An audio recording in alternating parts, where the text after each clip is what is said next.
ओम शांति। 22/2/2022। बाबा कहते हैं, मीठे बच्चे, तुम सबको सच्ची गीता सुनाकर सुख देने वाले सच्चे सच्चे व्यास हो। तुम्हें अच्छी तरह पढ़कर सबको पढ़ाना है, सुख देना है।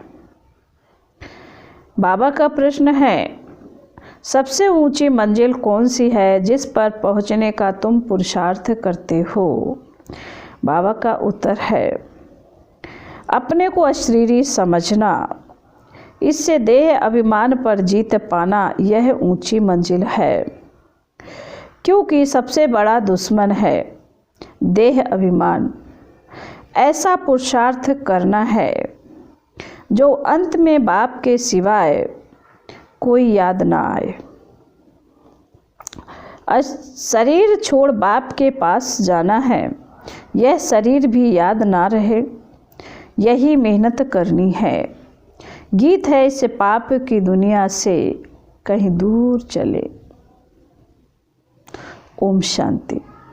जीव आत्माएं या बच्चे समझते हैं दिल में कि अभी हमको बाबा कहाँ ले चलते हैं, बरोबर जहाँ से हम आए हैं वहाँ ही ले चलेंगे। फिर हमको पूर्ण आत्माओं की सृष्टि जीव आत्माओं की दुनिया में भेज देंगे। श्रेष्ठ और भ्रष्ट अक्षर निकले हैं, जरूर जीव आत्माओं को ही कहेंगे। सुख व दुख जब शरीर में है तब ही भोगा जाता है। बच्चे जानते हैं कि अब बाबा आए हैं। बाबा का नाम हमेशा शिव है। हमारा नाम शालिग्राम है। शिव के मंदिर में शालिग्रामों की भी पूजा होती है। बाबा ने समझाया था, एक है रुद्र ज्ञान यज्ञ, दूसरा है रुद्र यज्ञ। उसमें खास बनारस के ब्राह्मणों पंडितों को बुलाते हैं। रुद्र यज्ञ की पूजा के लिए बनारस में ही शिव के रहने के अनेक मंदिर हैं।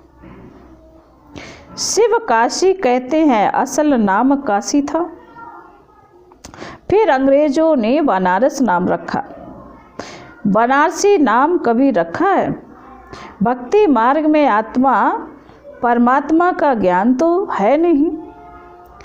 पूजा दोनों की अलग अलग करते हैं। एक बड़ा शिवलिंग बनाते हैं, बाकी छोटे छोटे शालिग्राम अनेक बनाते हैं। तुम जानते हो, हम आत्माओं का नाम है शालिग्राम और हमारे बाबा के नाम है शिव। शालिग्राम सब एक साइज के बनाते हैं तो बरोबर बाप और बेटे का संबंध है। आत्मा याद करती रहती है, हे परम पिता परमात्मा, हम आत्मा नहीं हैं, परमात्मा हमारा बाबा है। यह समझने की मत तुमको दी गई है। दिन प्रतिदिन तुमको श्रीमत मिलती रहती है कि कोई को भी पहले बाप का परिचय दे वर्षा दिलाना है। पहले तुमको सिद्ध करके समझाना है कि वह निराकार बाप है, यह प्रजापिता साकार है, वर्षा निराकार से मिलता है। अब बाप समझाते हैं, मेरा एक ही शिव नाम है, दूसरा कोई मेरा नाम नहीं है। अभी आत्माओं के शरीर के नाम अनेक हैं, मेरा कोई शरीर है नहीं, मैं सुप्रीम शॉल हूँ। बाबा पूछते हैं, बच्चे, तुम्हारा सबसे बड़ा दुश्मन कौन है? जो सयाने होंगे वह कह देंगे, देह अभिमान सबसे बड़ा दुश्मन है, जिससे ही काम की उत्पत्ति होती है। देह अभिमान को जीतने में बड़ी मुश्किलात होती है। देही अभिमानी बनने में ही मेहनत है। जन्म जन्मांतर तुम देह के संबंध में चले हो। अब जानते हो बरोबर मैं आत्मा अविनाशी हूँ, जिसके आधार से यह शरीर चलता है। रिलीजियस माइंडेड जो भी हैं वह समझते हैं कि हम आत्मा हैं, देह नहीं। आत्मा का नाम एक ही रहता है, देह के नाम बदलते हैं। आत्मा एक शरीर छोड़ दूसरा लेती है। हमको बाप कहते हैं, तुमको चलना है पुण्य आत्माओं की दुनिया में। यह है पाप आत्माओं की दुनिया। भ्रष्टाचारी रावण बनाते हैं, 10 शीश वाला कोई मनुष्य नहीं होता। परंतु इस बात को कोई नहीं जानते। सभी रामलीला आदि में पार्ट लेते रहते हैं, सब एक मत भी नहीं है। कोई कोई इन सब बातों को कल्पना समझते हैं, परंतु यह नहीं जानते कि रावण भ्रष्टाचारी को ही कहा जाता है। पराई स्त्री को चुराना यह भ्रष्टाचार है ना। इस समय सब भ्रष्टाचारी है, क्योंकि विकार में जाते हैं। जो विकार में ना जाए उनको निर्विकारी कहा जाता है। वह है रामराज, यह है रावण राज। भारत में ही राम राज्य था। भारत सबसे प्राचीन था।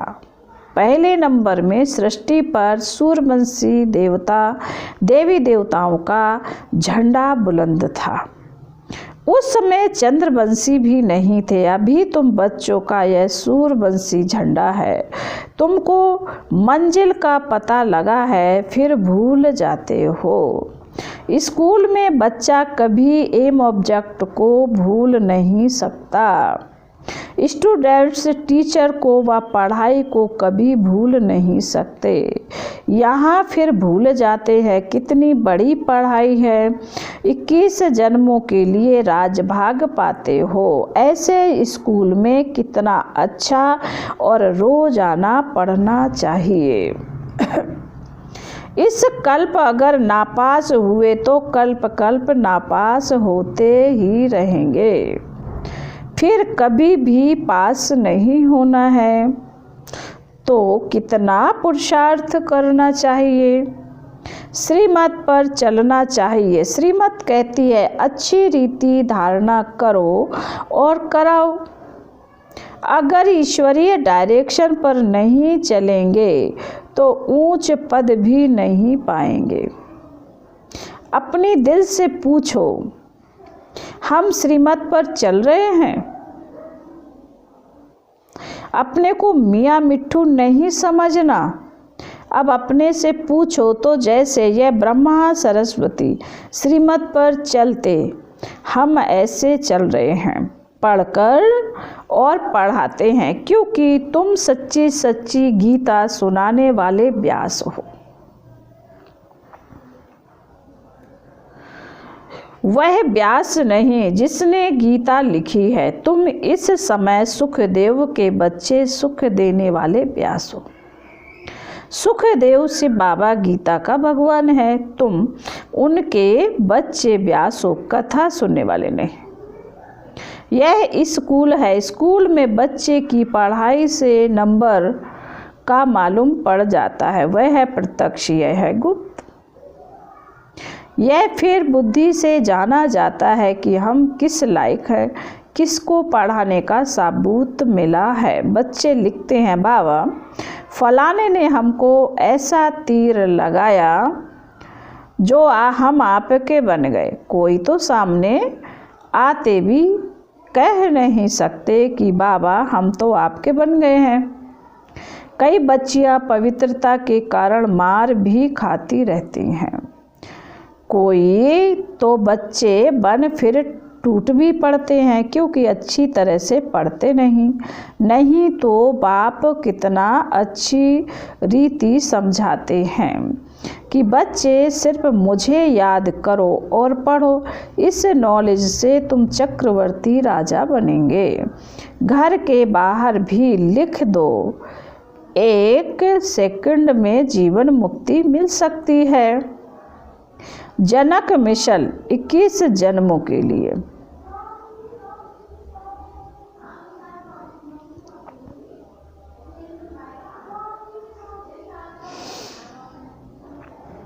एक सेकंड में तुम विश्व के मालिक बन सकते हो। विश्व के मालिक तो जरूर देवताएं ही बनेंगे, सो भी नई विश्व, नया भारत। जो भारत नया था सो अब पुराना हो गया है। सिवाय भारत के और कोई खंड को नया नहीं कहेंगे, और अगर नया कहेंगे तो फिर पुराना भी कहना पड़े। हम फुल नए भारत खंड में जाते हैं। भारत ही 16 कला संपूर्ण बनता है, और कोई खंड फुल मून हो ना सके, वह तो शुरू ही आधा से होता है। कितने अच्छे अच्छे राज्य हैं, हमारा भारत ही सचखंड कहलाया जाता है। सच के पीछे फिर झूठ भी है। भारत पहले फुल मून होता है, पीछे तो अंधियारा हो जाता है। पहला झंडा है हेवन का, गाते भी है पैराडाइज था। हम अच्छी तरह से समझा सकते हैं क्योंकि हमको सारा अनुभव है। सतयुग त्रेता में हमने कैसे राज्य किया, फिर द्वापर कलयुग में हमें क्या हुआ, यह सब बुद्धि में आने से कितनी खुशी आनी चाहिए। सतयुग को सोजरा, कलयुग को अंधियारा कहा जाता है। तब कहते हैं ज्ञान अंजन सतगुरु दिया। बाबा ने कैसे आकर तुम अबलाओं माताओं को जगाया। साहूकार तो कोई मुश्किल ही खड़ा होता है। इस समय सचमुच बाबा गरीब निवाज है। गरीब ही स्वर्ग के मालिक बनते हैं, साहूकार नहीं। इसका भी गुप्त कारण है। यहाँ तो बलिहार जाना पड़ता है। गरीबों को बलिहार जाने में देरी नहीं लगती, इसलिए सुदामा का मिसल गाया हुआ है। तुम बच्चों को अब रोशनी मिली है, परंतु तुम्हारे में भी नंबरवार हैं और सबकी ज्योति उझाई हुई है। इतनी छोटी सी आत्मा में अविनाशी पाठ नूधा हुआ है। वंडर है ना, यह कोई साइंस की शक्ति नहीं है। तुमको अब बाबा से शक्ति मिलती है। बरोबर यह अविनाशी चक्र है जो फिरता रहता है। इनका कोई आदि अंत नहीं। नया कोई यह बातें सुने तो चक्री में आ जाए। यहाँ 10-20 वर्ष वालों को भी पूरा समझ में नहीं आता, ना किसी को समझा सकते। तुमको पिछाड़ी में सब पता पड़ जाएगा कि फलाना फलाने के पास जन्म लेगा, यह होगा। जो महावीर होंगे उन्हों को आगे चलकर सब साक्षात्कार होते रहेंगे। पिछाड़ी में तुमको सतयुग के झाड़ बहुत नज़दीक दिखाई पड़ेंगे। महावीरों की ही माला है ना। पहले 8 महावीर, फिर हैं 108 महावीर। पिछाड़ी में बहुत फर्स्ट क्लास साक्षात्कार होंगे। गाया भी हुआ है, परमपिता परमात्मा ने बाण मरवाए। परमपिता परमात्मा ने बाण मरवाए। नाटक में बहुत बातें बनाई हैं, वास्तव में यह स्थूल बाणों की बात नहीं। कन्याएं माताएं बाणों से क्या जाने, वास्तव में यह है ज्ञान बाण, और इन्हों को ज्ञान देने वाला बरोबर परमपिता परमात्मा है। कितनी वंडरफुल बातें हैं, परंतु बच्चों को एक ही मुख्य बात घड़ी घड़ी भूल जाती है। सबसे कड़े ते कड़ी भूल होती है जो देह अभिमान में आकर बच्चों अपने को आत्मा निश्चय नहीं करते। सच कोई नहीं बतलाते। सच तो कोई आधा घंटा भी सारे दिन में मुश्किल याद में रह सकते हैं। कोई को समझ में भी नहीं आता कि योग किसको कहा जाता है।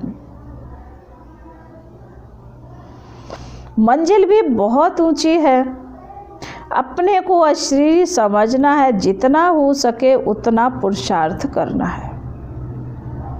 जो पिछाड़े के समय कोई भी याद ना पड़े, कोई तत्वज्ञानी ब्रह्मज्ञानी अच्छे होते हैं तो गद्दी पर बैठे बैठे समझते हैं हम तत्व में लीन हो जाएंगे, शरीर का भान नहीं रहता है। फिर जब उनका शरीर छूटता है तो आस पास सन्नाटा हो जाता है। समझते हैं कोई महाजन आत्मा ने शरीर छोड़ा है। तुम बच्चे याद में रहेंगे तो कितनी शांति फैलाएंगे। यह अनुभव उन्हों को होगा जो तुम्हारे कुल के होंगे। बाकी तो मच्छरों सदृश मरने वाले हैं। तुम्हारी प्रैक्टिस हो जाएगी अशरीरी होने की। यह प्रैक्टिस तुम यहाँ ही करते हो। वहाँ सतयुग में तो आत्मा एक शरीर छोड़ दूसरा लेती है। यहाँ तो तुम जानते हो ये शरीर छोड़ बाबा के पास जाना है, परंतु पिछाड़ी में कोई याद ना आए, शरीर ही याद ना रहे तो बाकी क्या रहा। मेहनत है इसमें। मेहनत करते करते पिछाड़ी में पास होकर निकलते हो। पुरुषार्थ वालों का भी पता हो पड़ता है ना, उनका सो निकलता रहेगा। बांधेली गोपिकाएं पत्र ऐसे लिखती हैं जो कभी छुटेली भी नहीं लिखती। उन्हों को फुर्सत नहीं है। बांधेलियाँ समझती हैं शिव बाबा ने हाथों का लोन लिया है तो शिव बाबा का पत्र आएगा। ऐसा पत्र तो फिर 5000 वर्ष के बाद आएगा। क्यों नहीं बाबा को पत्र रोज लिखें। नैनों से काजल निकाल कर भी लिखे। ऐसे ऐसे ख्यालात आएंगे और लिखती हैं बाबा मैं वही कल्प पहले वाली गोपिका हूँ। हम आपसे मिलेंगे भी जरूर, वर्षा भी जरूर लेंगे योग बल से। तो अपने को बंधन से छुड़ाती रहती हैं। फिर मोह भी किसमें ना रहे, चतुराई से समझाना है। अपने को बचाना है, तोड़ निभाने के लिए बड़ी कोशिश करनी है। माताएं समझती हैं हम पति को भी साथ ले चलें। हमारा फर्ज है उन्हों को समझाना। पवित्रता तो बहुत अच्छी है। बाबा खुद कहते हैं काम महाशत्रु है, इनको जीतो, मुझे याद करो तो मैं तुमको स्वर्ग का मालिक बनाऊंगा। ऐसी बच्चियां हैं जो पति को समझा कर ले आती हैं। बांधेलियों का भी पार्ट है। अबलाओं पर अत्याचार तो होते ही हैं, यह शास्त्रों में भी गायन है। कामेषु क्रोधेषु कोई नई बात नहीं है। तुमको तो 21 जन्मों का वर्षा मिलता है, इसलिए थोड़ा कुछ सहन तो करना ही पड़ता है। फिर बाबा बोले अच्छा मीठे मीठे शिकिल दे बच्चों प्रति माता पिता बाप दादा का याद प्यार और गुड मॉर्निंग। रूहानी बाप की रूहानी बच्चों को नमस्ते। हम रूहानी बच्चों की रूहानी बाप दादा को याद प्यार गुड मॉर्निंग और नमस्ते। ओम शांति। धारणा के लिए मुख्य सार है। बाबा पहली पॉइंट में कहते हैं योग बल से अपने सब संबंधों को काट बंधन मुक्त होना है। किसी में भी मोह नहीं रखना है। नंबर 2, जो भी ईश्वरीय डायरेक्शन मिलते हैं, उन पर पूरा पूरा चलना है। अच्छी तरह से पढ़ना और पढ़ाना है, मियाँ मिट्ठू नहीं बनना है। वरदान है, बाप के प्यार की पालना द्वारा, बाप के प्यार की पालना द्वारा सहज योगी जीवन बनाने वाले स्मृति सोच समर्थी स्वरूप भव। स्पष्टीकरण है, सारे विश्व की आत्माएं परमात्मा को बाप कहती हैं, लेकिन पालना और पढ़ाई के पात्र नहीं बनते। सारे कल्प में आप थोड़ी सी आत्माएं अभी ही इस समय इस भाग्य के पात्र बनती हो। तो इस पालना का प्रैक्टिकल स्वरूप है सहज योगी जीवन। बाप बच्चों की कोई भी मुश्किल बात देख नहीं सकते। बच्चे खुद ही सोच सोच कर मुश्किल बना देते हैं, लेकिन स्मृति स्वरूप के संस्कारों को इमर्ज करो तो समर्थी आ जाएगी। स्लोगन है, सदा निश्चिंत स्थिति का अनुभव करना है तो आत्मचिंतन और परमात्म चिंतन करो। ओम शांति।